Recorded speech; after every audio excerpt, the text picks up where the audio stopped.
He's like older though. Yeah, he basically comes back and refines all his friends and stuff. But at first it looked kind of creepy to me because they look like little Ted, animals. But I'm interested in seeing it. And then something that Warner Brothers is putting out, it's called Mowgli.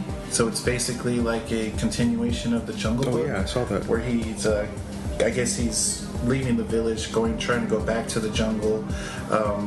And it's just, he runs into the same people from the original movie. But I just thought it was kind of like a win for Disney since Warner Brothers is putting it out. It's kind of like showing, I don't know how that worked, if like they bought the storyline or if they're using it, but I just see it as a win for Disney if Warner Brothers is putting out like a Jungle Book movie. Yeah. And that's supposed to come out like October 19th of this year. And then just a quick little side note on some Disney news. I guess the creators of both Frozen and Inside Out are going to be taking over like head of animation production for Disney and Pixar. Oh, nice. So they're going to be coming up with some new stuff, and the people are Jennifer Lee and Peter Docter. So that's something that my girlfriend wanted me to mention in there. And then just really quick, I know most people already heard this, but I guess there was the rapper Extension was shot and killed a couple days ago. Yeah. I didn't know too much of his music, but I knew of him and his music, so just want to say, rest in peace. Hope everything works out for that. But that's all my news that I have. Nice. Jump into mine? Yes, sir. Alright, so Wes Craven's last masterpiece, Scream 4, will be available on Netflix July 7th, which is next month. It'll be joining some of the other films that are already available to stream from the franchise, which includes 2, 3, and the MTV series. So look for that if you guys like that film. I really love Scream 4. Are they still doing a Scream series? Yes. Is it still supposed to be happening? Because I haven't heard anything since the last time we talked about it. Yeah, I believe that's still supposed to be coming back, and they've rebooted it with all new cast. That's so weird. I guess they were trying to move away from the whitewashiness of the series, I guess. So look for it to be an urban spin on Scream. Okay, I suppose. In my next news, piggybacking on James's Walking Dead stuff, Jon Bernthal will in fact officially be back in one episode of The Walking Dead for next season. Yeah. Reprising his role as Shane, which a lot of people love. I'm wondering if they did this on purpose to try to spike ratings, because he's a beloved, part of that franchise. And I know they did it once before. They had a hallucination. Yeah, when Rick had him, you see him walking through the smoke. Season 3. Mm-hmm. And so he'll be back. Look for him back. Was that really him? The Punisher. In the smoke in season 3?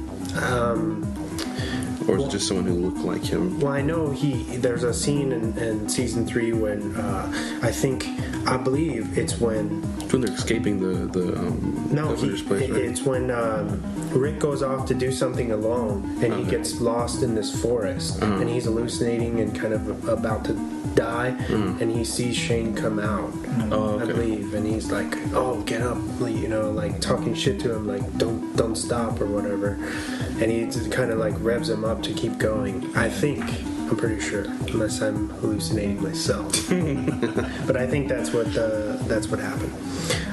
Moving on, Hereditary's Millie Shapiro, who is the little girl from the film that you guys probably have seen in the trailer and whatnot. She's a big part. She portrays the character Charlie. She came out in an interview recently saying that she knows why a lot of the not critics love this film, but the fans don't, or the viewers, right? Your average moviegoer gave this film a D+, I think, or D-. And she thinks that the reason why this is happening is because people were thinking it was going to be an entirely different film than it actually is. Okay. So going in, they're kind of disappointed. Something else. Yeah, they're disappointed, and they're not being open-minded enough to the things that they're given. Yeah. Because Hereditary is something very, very fresh, and it takes a lot of it takes a lot of risks in its format and the way it's shot and its overall story. And so she's saying that she's challenging everybody to go and see it multiple times or at least twice, and that those people are probably going to enjoy it the second time a lot more because they already know what's coming. So you get to concentrate more. Yeah, you get to absorb it in a different way, different light, and look at what everything that's going on. So I thought that was very interesting. Yeah, I feel like that's something that It Comes at Night suffered from. Kind of a lot of people expected one thing and going into it and leaving. That's also A24. Yeah, it's also that's the A24 way. Those movies creep up on you, and you need to see them multiple times to really get the complexity the of fullness of the movie, that full experience. Exactly. Yeah, man, I'm with you. What else do I have? Critics are loving Sicario 2, Day of the Soldado. Can't wait for that, dude. Fucking badass. Praise for the leads, Josh Brolin and Benicio del Toro. Taylor Sheridan's script is said to be excellent. Emily Blunt is supposed to return for part 3. Was it part 3? Oh, I guess they're... Is this based on a book? I don't think so. Okay. I could be wrong. I don't know. I don't think Just there's. guessing. I don't think there's existing material for it. But yeah, it's. I guess it's getting a very strong response from everyone. All the critics who are seeing it first. The first one was amazing. Yeah, So. they're saying don't expect for it to top the first one, but it's a worthy sequel. Oh, okay. So that's cool. And they said they bring all the violence and the grittiness that you would be expecting. Fuck Bringing the yeah. violence. Yeah, that's it. And then the Collector and Thanos. Right?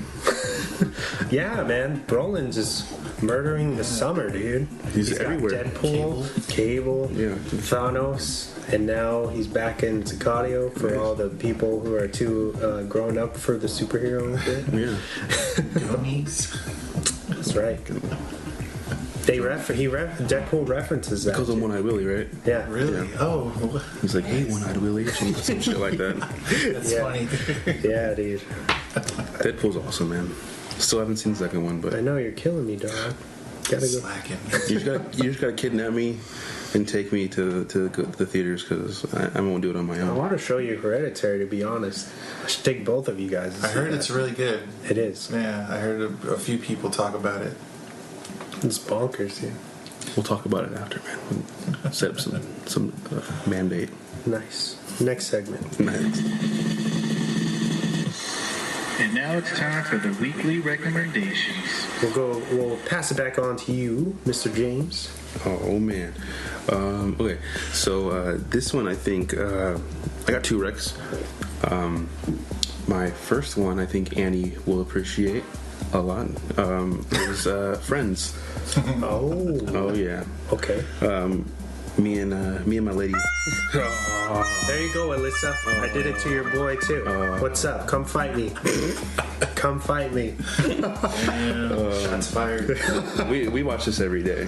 Like, To go to sleep and stuff, Yeah. right? Sleep. Ooh, because it's. but it's so funny though. No, it's not boring, man. Shut up. I think Friends is a pretty cool show. Yeah. It's I didn't really. I remember watching this with my grandparents when it was on TV, actual TV, and didn't understand anything that they were talking about. But then, like, it's way above me, and when I you get older and you watch it again, I was like, holy shit, this. So basically, Friends is like your Seinfeld.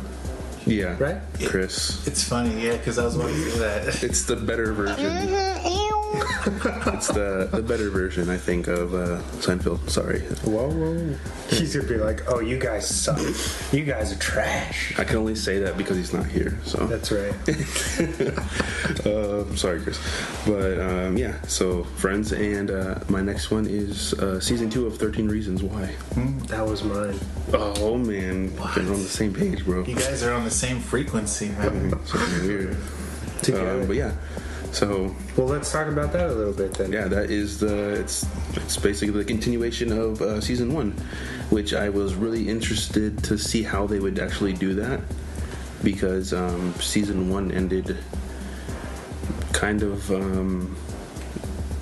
like the book was closed pretty much on everything that had happened, I felt.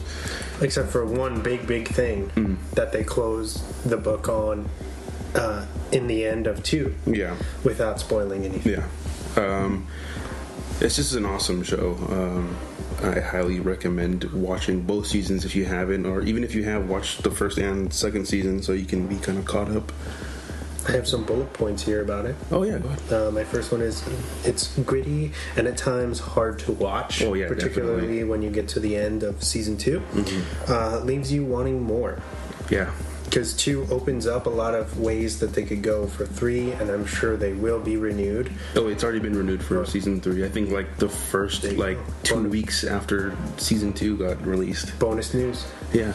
So I thought I talked about it before, but season 3 has been announced, and it is coming in next year, 2019. Nice. I think they're finished filming already. So yeah. Gripping characters Yes. this season. Very, a lot of characters either redeem themselves or don't, or get worse. Yeah, pretty much. Yeah. A lot of this. These stories and these arcs and these characters are based upon real world statistics and stories that the creator and the writers and everyone has actually like first-hand experiences. So there's this very sense of realism that I think comes off when you're watching it. It's almost haunting how real it can Especially, be. yeah, there's some scenes where you're watching, you're like, oh my god, I can't believe this is like something that's on. Like, you're able to watch this, and it's crazy because these type of situations and things happen all the time. They're not reported.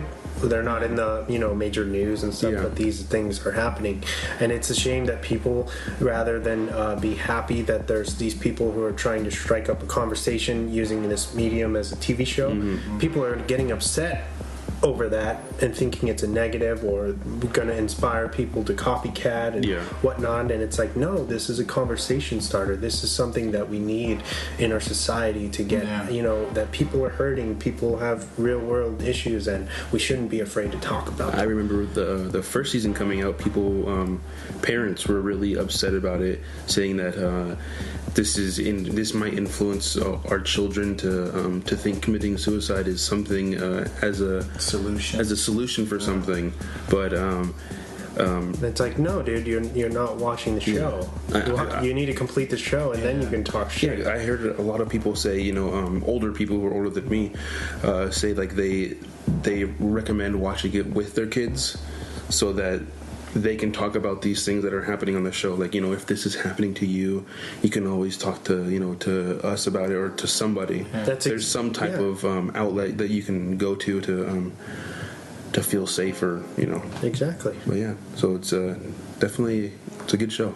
And Netflix they're definitely covering their asses, because each episode has the warnings, disclaimers. Even when you start the fucking series, the season 2, they have a big little junket thing in the beginning where they're talking about, if you're feeling any kind of things that are happening in this show and you can relate to them, please reach out, call go to this website or call this number. Yeah, at the end of every show, there's always a thing, if you're feeling with all the actors' voices and stuff, some type of this specific way, call this number or go to this website to look for help. Yeah, so that's pretty cool. Cool. Yeah, it's a good show. So those are my 2 recs. Awesome. Vic. I have one recommendation, and it because of the movie that we're doing. It's Johnny Mnemonic, Yes. starring Keanu Reeves. The first cyberpunk movie. Yeah, pretty Very much. Keanu Reeves, Ice-T, Henry Rollins, and Dolph Lundgren. And basically, it's kind of like a futuristic. He's like a courier. He has a bunch of memories in his head, and he has the cure for NAS, which is like the black shakes, almost like the cancer of the age. And people are trying to get after him. Everybody from like the Yakuza to like a crazy like